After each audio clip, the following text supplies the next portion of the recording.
So, hello students, myself Ganesh Trivedi and I am a pharmacy teacher. So, today we are studying about composition of blood. Composition of blood पढ़ना बहुत जरूरी है pharmacy में because blood की वजह से ही अपने को कोई भी डिजीज डायग्नोस करने में इजी रहता है, चाहे वो रजिस्टर्ड मेडिकल प्रैक्टिशनर हो या कोई भी हो। सबसे पहले डायग्नोस के लिए आपका complete blood count CBC report निकलवाएगा, जिसमें आपके RBC count, WBC count, platelets count ये देखते हैं। तो कंपोजिशन ऑफ ब्लड में यही सारी चीजें पढ़ी जाती हैं। अच्छा, ये ब्लड जो है क्या काम होता है? ब्लड अपनी बॉडी में इतनी ज्यादा मात्रा में है कि ये करता क्या है? तो सबसे पहले blood is responsible for transport gases, oxygen and carbon dioxide. जैसा कि आपने पढ़ते हैं कि ब्लड में ऑक्सीजनेटेड ब्लड होता है एंड डीऑक्सीजनेटेड ब्लड होता है। तो it means the transformation of gases, oxygen का कार्बन डाइऑक्साइड, कार्बन डाइऑक्साइड बाहर निकालना है और ऑक्सीजन को एब्जॉर्ब करके जहां जहां जरूरत है वहां पर लेके जाओ। Second, transporting waste product. जितने भी वेस्ट प्रोडक्ट होते हैं उनका ट्रांसपोर्ट करना, जैसे शरीर से बाहर निकालना, बाहर निकाल के डिटॉक्स करना बॉडी को, ऑर्गन्स को डिटॉक्स करना, ये भी इसी का काम है। ट्रांसपोर्टिंग द न्यूट्रिएंट्स, जितने भी न्यूट्रिएंट्स होते हैं, चाहे वो माइक्रो न्यूट्रिएंट्स हो, मैक्रो न्यूट्रिएंट्स हो, बॉडी में जिसकी जहां पर नीड है उसका ये ट्रांसपोर्ट करते हैं। And fourth is helping the remove toxins from the body, detoxification. अगर ये टॉक्सिन्स बाहर नहीं निकलते हैं तो कई सारी डिजीज होने और डिसऑर्डर होने का खतरा रहता है, डेंजरस जोन में बॉडी चली जाती है। इसलिए टाइम टाइम पर ये टॉक्सिन्स बाहर निकलने बहुत जरूरी है। जब इसकी स्टडी हम आगे लेके जाते हैं तो यही blood makes up to the 6 to 8% of the total body weight. अपना जो बॉडी वेट होता है 6 to 8% इस ब्लड की वजह से होता है।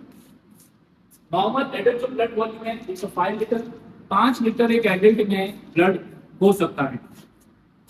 Blood is made up of the cellular material, the fluid called plasma.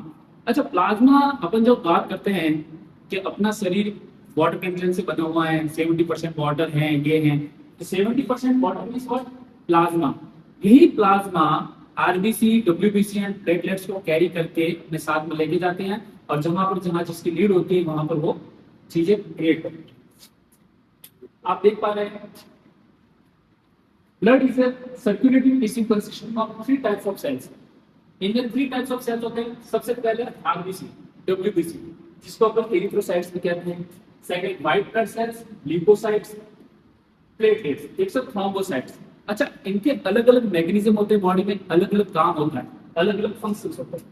Red blood cells जो आरबीसी जिसको हम कहते हैं वो लाल कलर की होती है, लाल कलर के थक्के के जैसे होती हैं। ये क्या करती है अपने बॉडी में जितने भी न्यूट्रिएंट्स हैं और ऑक्सीजन है उसको कैरी करके जहां पर नीड होती है उस ऑर्गन तक लेके जाती है।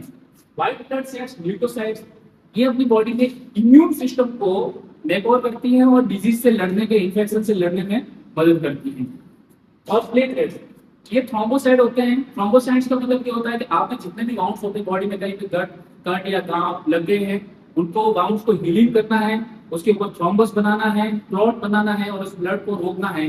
तो ये इसमें प्लेटलेट्स काम आते हैं। एक आपने कोई और फैक्टर पढ़ा होगा, जब प्लेटलेट डाउन होती है तो डेंगू होता है, डेंगू फीवर। तो it is called also called fever और इन्फेक्शन। ये अनडायग्नोज नहीं होता है, जब तक प्लेटलेट्स कम होती हैं तो मतलब डायग्नोज होता है कि ये डेंगू फीवर। सो इसके लिए सबसे पहले जो अपना टेस्ट रहता है, it's a complete blood count test. इसमें ही सारी चीजें पता लगती हैं और ब्लड की वजह से ही डिजीज और डिसऑर्डर प्राइमरी हो या सेकेंडरी स्टेज हो पता लगता है और अपने को रजिस्टर्ड मेडिकल प्रैक्टिशनर उसी के अकॉर्डिंग प्रिस्क्रिप्शन देते हैं पेशेंट को और फार्मासिस्ट की रेस्पॉन्सिबिलिटी रहती है पेशेंट को उस डिजीज के बारे में बताना या समझाना और दवाइयों के बारे में जानकारी देना और अननेसेसरी बिना किसी रिपोर्ट के किसी भी सेल्फ मेडिकेशन नहीं करना है किसी डिजीज में। Thank you so much. अगर वीडियो पसंद आया हो तो लाइक करें और सब्सक्राइब करें।